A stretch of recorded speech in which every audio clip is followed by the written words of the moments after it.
नमस्कार मंडळी, तुम्हाला आज मी कटाची आमटी कशी बनवायची ती दाखवत आहे.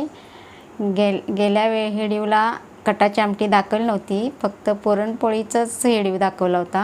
ह्यावेळेला मी कटाची आमटी कशी बनवायची ती दाखवते.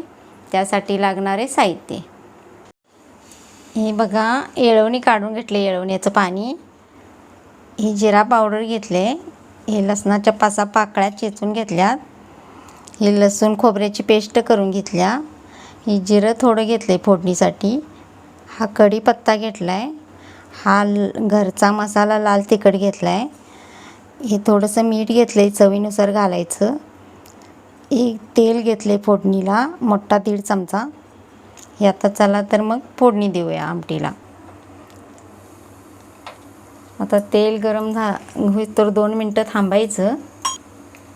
तर तेल गरम झाले, आता लसूण टाकायचा.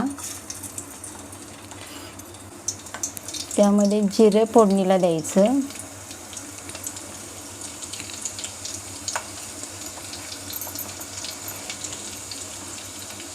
हा कढीपत्ता टाकायचा.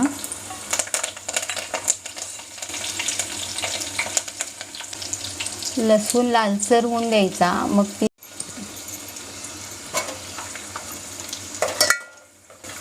असा लालसर लसूण झाला की फोडणी तयार होता, कडक तेल.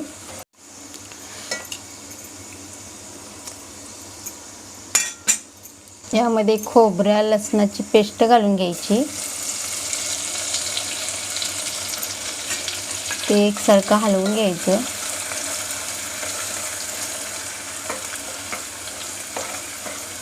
ह्यामध्ये लाल तिखट घालून घ्यायचं.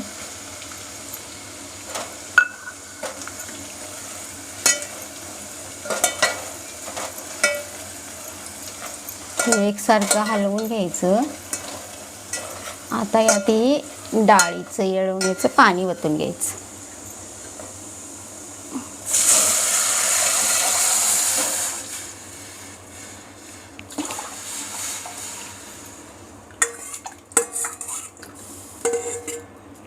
आता गॅस मोठा करायचा.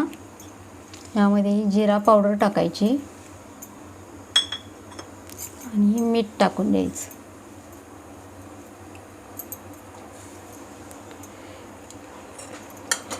एकसारखं हलवून घ्यायचं.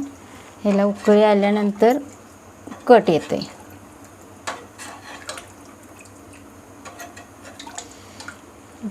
उकळी आली की झाली कटाची आमटी तयार. अशा प्रकारे आमटी तयार झाल्या, उकळी आल्या.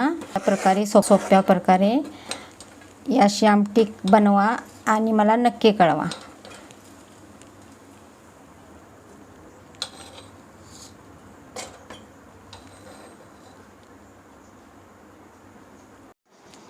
जर मंडळी तुम्हाला ही माझी रेसिपी आवडली असेल तर लाईक करा, शेअर करा, कमेंट करायला विसरू नका. तुमच्या प्रतिक्रिया मला नक्की कळवा. जर चॅनलला नवीन असाल तर चॅनलला सबस्क्राईब करा.